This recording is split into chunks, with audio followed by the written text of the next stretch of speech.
I think my mother was born before her time. She was a Bohemian, and started to read voraciously all the books that she never saw before in Europe. And she found that she had a talent for writing. I found a journal.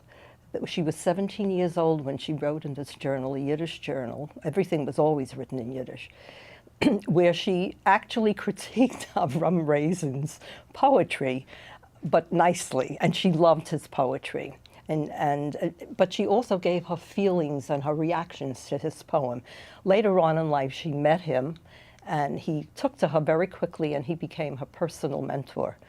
He would always, at various times, sit with her and help her with her poetry. But she became very involved with the literary people and got to know them quite well. Go away for weekends at Zuni Maud's Summer Ray in Callicoon, which she took me to when I was about 7 or 8 years old, just to show me where she spent a good part of her youth.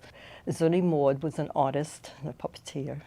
And the thing that I remember about going into the main room where they had all their social contact was all the paintings, the things that were painted on the wall.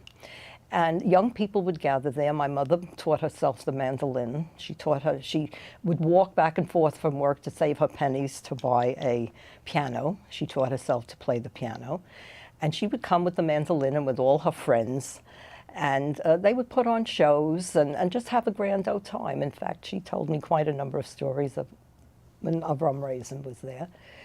And it was a happy time for her.